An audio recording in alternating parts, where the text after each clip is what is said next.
Well, good morning, everyone. Welcome to this short session for 30 minutes on the 5 conversations framework. So I want to share with you an idea that I think could be very, very useful for you when you have your regular check-ins with your team members. It can also be used, of course, as a replacement for the performance review. So you can use it either way, but I think you'll find it very beneficial, no doubt. So look, I'll share my screen to start with, and then we'll get underway.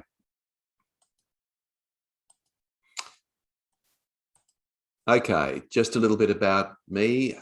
You can see that I'm an author. I also run presentations. I do workshops.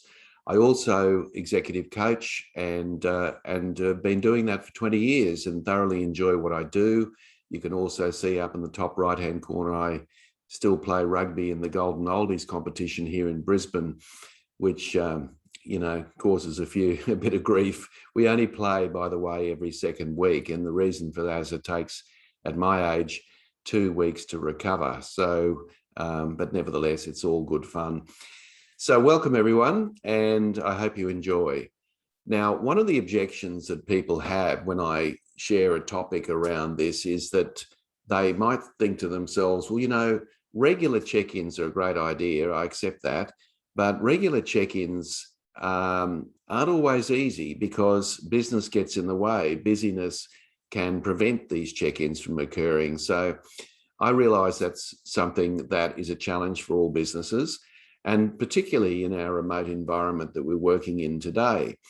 But I think if we just make sure we allocate the time to these check-ins, the results are well worth the effort. And I think if you have these regular check-ins with your team members, you get enormous benefits. It's not always tangible, but the benefits are there nevertheless. So hopefully I can convince you of that by the time we're finished. So basically, there are 3 things I want to cover in my presentation this morning. I want to talk, obviously, about the framework. What is the 5 conversations framework? How does it work? How long do these conversations go for? And what do we talk about in these conversations? So I'll certainly cover that. I want to also talk about some support tools that you can use. And one of the things I found about the 5 conversations framework is it's being used all over the world, which is wonderful. But unfortunately, what happens is busyness does get in the way, and that people tend to get back to basically, pushing the goods or the services out the door, which they're supposed to be doing. But of course, sometimes these check-ins fall by the wayside. And at the end of this presentation, I've got a special offer that I'd like to share with you as well regarding my book, Bringing the Human Being Back to Work. All right, so let's get underway and have a look at the 5 conversations framework. So what you're looking at now is an illustration of what the 5 conversations looks like. So let me spend a bit of time and explain to you how it works. You'll notice over on the left-hand side that there are 5 months. So the suggestion here is that you have a check-in every month, and these check-ins should go for no more than 20 minutes. Now, sometimes they'll go longer, and in fact, it's quite a good idea that they do go longer if there's something really useful to talk about. But the whole purpose of this is it's designed to be short, sharp, and relevant to the needs of the individual. So these are very much around development topics. And you can see in the middle column, it talks about the topics to be covered. Now, lots of people tell me that they have check-ins and after a while they run out of things to talk about. So what the 5 conversations framework does is give you an opportunity to have a very clear focus on the topic that you're going to talk about. And of course, what happens is when you've got nothing to talk about in these check-ins, usually what happens is they descend back to the work. What are we doing? What's the project we're working on? Where are we up to? How's it going? So we have these sorts of conversations, and then we think to ourselves, well, what's the point of having check-ins if we're just talking about work? So the 5 conversations give you a very clear focus for each conversation. Now, over on the right-hand side, you'll see that it talks about the content. So these are the things that you're going to talk about. So what I'll do is I'll share with you a couple of the questions around the framework. I can't share it all with you in half an hour, but nevertheless, we'll have a go at it.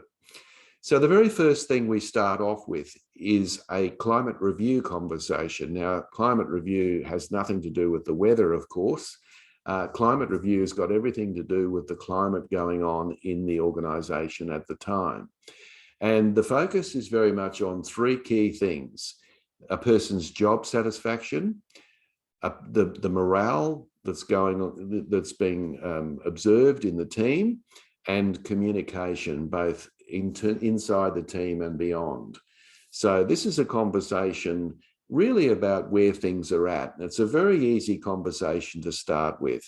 In fact, the very first question to start this conversation with is, on a scale of 1 to 10, 1 being high, 10 being high, 1 being low, how do you rate your current job satisfaction? Now, the reason we start with that is it's a lot easier to start with that than to start talking about how are you feeling about your job. So the person gives you a number, and it doesn't really matter what the number is. So for example, a person might give you, say, a 6 out of 10. And of course, the next question that you ask is why? Now, we know that job satisfaction ebbs and flows depending on how things are going. You know, you can have good days, you can have bad days, and these things do ebb and flow. We understand that. So if someone gives you a 6 today, it might well be a 7 tomorrow or a 4 the next day. It really depends on what's going on inside the organisation. But nevertheless, you take a snapshot in time of where people are up to. And when you ask the question, why did you rate it a 6 or whatever it is, it gives you some sense of what the person finds important and of value in their work. So it's a very easy starting point. And of course, organizations spend thousands, if not tens of thousands of dollars a year on these online surveys, these engagement surveys. And of course, they get the results back. And the big criticism is that people never, nothing ever changes. And what happens every year is the number of participants reduces each year because people think to themselves, what's the point? Nothing ever changes around here. So why should I bother? My question is, why don't we just talk about these things one-on-one? Why do we have to have these things online? It doesn't seem to make sense. And people might say to me, well, people are more honest online. Are they really? I mean, sometimes they are, sometimes they're not. And the very fact that people can't be honest with you about these things in a conversation suggests that there needs to be more of these conversations. In other words, trust levels are very low. So it's a very easy conversation to start things moving. And of course, once you've had conversation 1, you move into conversation 2. Now, conversation 2 looks at strengths and talents. So in other words, instead of starting with what people are no good at, how about we start with what people are good at? In other words, let's talk about people's innate talents. The fact of the matter is, it's a great place to start. It creates an upward spiral of positivity rather than a downward spiral of negativity. And it's a great way to start. Now, again, if you actually sit down with someone and you say to someone, tell me what your strengths are, it's likely that you're going to get a very blank look. But a better question to ask is, what is the one thing that you enjoy doing more than anything else in your job? Now, that's a great question because it's less intrusive and surely there's something that they enjoy in their job. And we do know from research that there's a high correlation between what people enjoy and what they're good at. So by asking that question, you are unearthing a strength. So for example, if someone says to you, well, the thing I enjoy most about the work I do here is the interaction with our customers or our clients. All right. And there's a very good chance that that person's quite good at that because, as I say, there's a correlation between what they enjoy and what they're good at. And it's based on the 3P principle. We tend to practice what we prefer, and then we ultimately become proficient in it. So there's a tendency for us to do the things we enjoy more in our work. And as a result of that, what happens is we become good at it. So conversation 2 is a very uplifting conversation. Once the person's identified what they enjoy, you can then talk to them about how you can perhaps shape their job to do more of what they enjoy. Now, it's not always possible to do that, and that's fine, and people understand that. But at least in the back of your mind, you're well aware of what they see as their strengths, and you've had a conversation about how they might do more of that in order to get the best out of them, and of course, the best out of the business as well. So conversation 2, unlike the old performance review, we focus on what people are good at rather than what they're not good at. So we've had 2 conversations so far, and you'll find that you'll have gained quite a lot of momentum at this point. And then the next month, which is month 3, you talk about opportunities for growth. Now, of course, this is like the more traditional performance review type conversation, but instead of you sitting there evaluating them on a scale of 1 to 5, you actually ask at the beginning of this conversation, what's the one thing that you feel that you need to work on over the next 6 to 12 months? So I honestly think that you should be letting people know what you're going to ask them during these conversations so that they can have a think about it. And I'd be expecting a person to give me some sort of an idea about their areas for growth over the next 6 to 12 months based on that question. And then, of course, you turn the conversation into how can we actually help you work at that? Now, of course, if the person tells you something that you think, well, yes, I can see that you probably need to work on that, but there's something else that I think you should work on, by all means, mention it. It's certainly worth mentioning, and I think you should. And of course, you can do that. You can say, can I suggest another area that might be worth considering? And you put it on the table. So the conversation 3 is very much around what you can do to support that person to work on an area that they believe that they need to work on the next 6 to 12 months. Now, by doing that, what you're doing is you're putting the onus of responsibility on the individual for their own development. In other words, it's their responsibility. And this is a big issue for managers. They often find it difficult to get people to take responsibility for their own performance. So if you've got someone coming to a meeting with you, a check-in or a catch-up, whatever you want to call it, and they're ready to tell you what area they want to work on, you're already ahead. It's really a question of now you supporting them in that and giving them an opportunity to think about that a little bit more carefully. And then, of course, you can add your comments to that as well. Now, conversation 4, which is the learning and development conversation, is really a conversation which summarizes conversations 2 and 3. Now, remember, in conversation 2, we talked about strengths and talents, and in conversation 3, we talked about opportunities for growth. Now, out of those 2 conversations, it's highly likely that there'll be some learning and development opportunities there. And so what conversation 4 is really about is to try to summarize what the key learnings are for the person.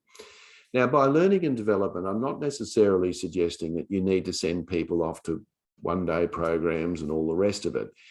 That might well be part of it, but it might also be just simply spending a bit more time coaching them, perhaps buddying them up with someone else, using mentoring. Whatever it might be, there are lots and lots of ways and means that you can actually help someone grow and develop.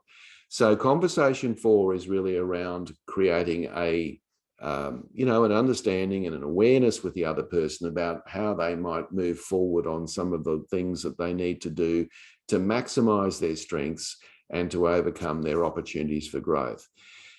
Now, of course, again, if you look at HR will spend a lot of time, effort, and energy on developing what they call a training needs analysis, and they'll often send this around to the organization to find out what the training needs are for the next 6 to 12 months. Again, why can't we just talk about this in a normal conversation? Why do we need to go through all of that?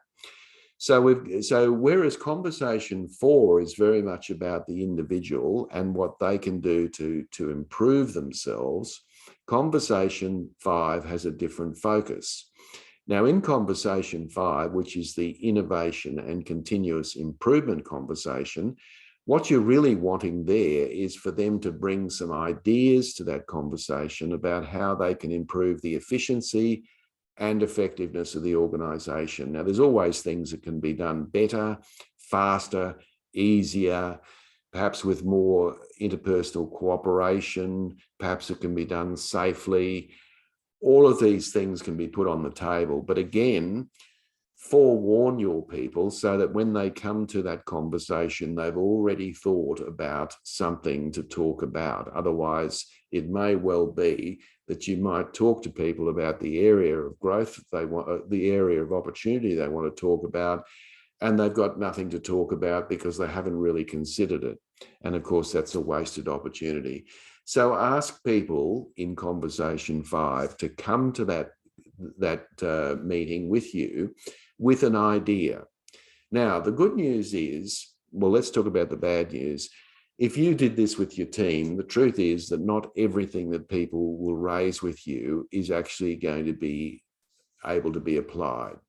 Now, the good news is that your people know that. But the good news is that there is going to be some good ideas that will come out of that conversation. Now, if you apply those ideas, then of course, what you're doing is you're harnessing and utilizing the resources in your team to how you can make the workplace work more effectively and efficiently. So you will get some joy out of that because there will be some ideas that can be put on the table now. Some things are too expensive, some things will take too much to put into place.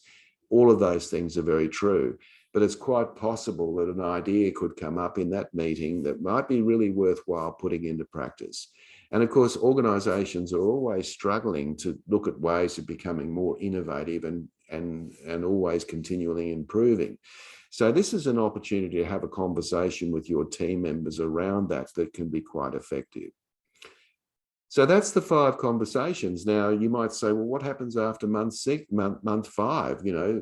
Well, what I suggest is that once you've done 5 of these conversations, you go through another round of them. So the ideal scenario would be to have 10 20-minute conversations a year with each of your team members, which cover each of those topics twice. Because when you come back the second time, you can perhaps think about what they talked about the first time. And of course, has anything changed? Or have you got anything you want to add to what's already been said? And this creates an enormous amount of momentum in an organization. Now, just imagine for a minute, and I don't know how large your organizations are, but just imagine for a minute, if in your organization, you had every single manager in your organization had 10 20-minute conversations every year with each of their direct reports on these development areas. You can imagine what would happen to morale. You can imagine what would happen to trust. Imagine what would happen to basically engagement. All of those things would go through the roof. And I want to demonstrate that to you right now. One of my clients, and I won't share the whole research with you. I went to, I was working, I won't tell you the name of the client, but I can tell you that it was an IT department in a government organization in Brisbane. And what we did is we implemented the 5 conversations. Now, I have to say to you that the morale was very low at the time. And that was, of course, one of the reasons that the senior managers decided to contact me and to apply this. And what we did is we did a before and after snapshot. So before we started the 5 conversations, we asked people a series of questions around issues like morale, job satisfaction, whether they're utilizing their strengths and so forth. And what I'm showing you here on the screen is a snapshot of the results. So we put the results out there, and you can see in survey 1, those were the aggregate results. And we had about 400 people engaged in this. So they're the aggregate results in round figures. And what we did is that we then had the 5 conversations that I've just shared with you. So we went through the 5 conversations. Everybody had their 5 conversations over 5 months. I came back in month 6. And we sat down and we surveyed the team again. So that way we got a before and after snapshot of how people were traveling. And you can see from the results, in some cases, they've doubled. So you can imagine what would happen. This is after only 5 20-minute conversations. So just imagine if the culture was such in this organization that they continually had these conversations, and look at the dramatic difference in the results there. So look at the first one, for example. I have not received enough feedback on my work from my boss. So in the initial survey, 36% of people said, no, I haven't. In the second survey, that's after the 5 conversations, that shot up to 72%, which is a significant difference. And so therefore, just 5 20-minute conversations can make a significant difference in terms of morale, engagement, and so forth, job satisfaction. And obviously that result went up because during those conversations, the manager found opportunities to give more feedback than they perhaps necessarily would. And so that's the reason those results went up. So it just gives you some sense that this works, and it works really, really well. Here's a couple more just to give you an idea. My boss has implemented some improvements from his or her team to improve our team's way of doing business. Now, initially it was 43%, which isn't too bad, but after the 5 conversations, it went up to 78%. So you can see that obviously it made a big difference in terms of the receptiveness that the manager had to the ideas that the employee brought to the table. So those results give you a sense of how these things work. Now, what I'll do now is, just as we come towards the end, I want to share with you how you might go about implementing this. So step 1 up here, we assess. So what does that involve? Well, assessing means we do a before and after snapshot. So we actually survey the workplace just like I showed you before, and that gives a sense of where the workplace is at. So managers are involved in the survey, employees are involved in the survey. Now, once we've done that, we move into an induction, and that really requires a couple of hours of sitting down with both the managers and the employees in small groups, explain why we're doing this, very similar to what I'm doing now, what the benefits are for the individual, both as an employee and a manager. And so we want to give people a sense of what we're doing. We don't want people to think, for example, that this is a de facto performance review. So we induct people, and then we give what we might call group coaching to the managers. And what that requires is 3 or 4 people that we might meet face-to-face or online, and we're talking and sharing ideas about what's working and what's not working in their application of the 5 conversations. At the end of each month, we also provide a, very similar to this, we'll have a 30-minute webinar, and in that webinar, we'll talk about the next conversation and what questions need to be asked. And everyone's invited to those webinars, and gives people an awareness of what's coming next. And that happens at the end of each month. And it also puts a little bit of pressure on managers to make sure that they have their regular catch-ups, and they have the regular catch-up for that conversation, so we can move on to the next month so that everybody's on the same page at that point. The next thing, of course, is the real learning. A lot of people say, well, we need training to have conversations. The real training here is actually having the conversations. And I find that's as good as any training. So to actually get people to do it, and makes a huge difference. There's also an online recording system that people can use where they can, go in and prepare for the conversations. They can write down their comments. And when the conversation's finished, the manager themselves can go in and make comments about the conversation as well. So there's kind of like a bit of a track record. And so the manager, when they're having their second round of the conversations, can go back and look at the first round, and to be able to make sense of it and to remember some of the things that came up in that first conversation. We don't encourage a lot of note-taking, because really it's about that engagement between the 2 people in the conversation. And at the very end of the process, we do another survey, just like you saw before. And what that does is give us a very good sense of whether things have improved or stayed the same or even gone backwards.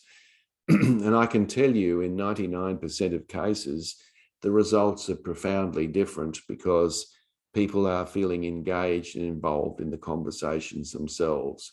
So it works extremely well from that perspective. So you might want to consider that. And if you're interested in applying this in your own workplace, just send me an email. I'm happy to talk to you about it. We can do this online. We don't have to be face to face. So and of course the conversations can occur online as well. So we're living in that world where we can do a lot of things online as such. Okay, so one of the things I want to mention is that next week, and of course, every Friday I have one of these webinars. And next week I have another webinar called Proactive Accountability in a Crisis. And we're going to look at my latest book there, Breaking the Proactive Paradox, Maximizing Performance Through Empowerment. You've got the date and the time there. I'm going to send you an email this afternoon. And in that email, you've got the link at the bottom there. And if you haven't already done so, just click on the link. You can register, very simple process, and you're in. And you'll get some reminders on the way. And every Friday, I have one of these webinars. So my special offer that I mentioned earlier, my book, Bringing the Human Being Back to Work, I'm going to give a really great offer today. If you go and look at Amazon, you'll find that if you purchase the book, it'll be $56 plus postage. Now, if that puts you off, I've got a price for you today at $28 plus including postage.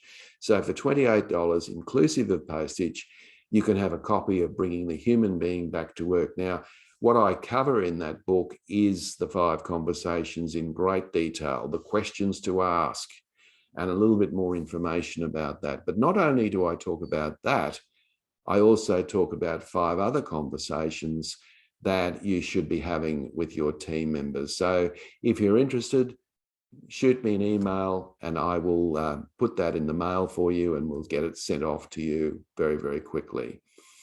So, folks, thank you for listening. I hope you got something useful out of that today. And I would encourage you to continue to have these check-ins. And if you're not sure how to go about it, use the 5 conversations framework as an opportunity to do that. So thank you, everyone. Have a wonderful weekend. And if you're in Queensland, fingers crossed that we're out of quarantine this Sunday night. Thank you, everyone, and all the very best. We'll catch you perhaps next week. Thank you and goodbye.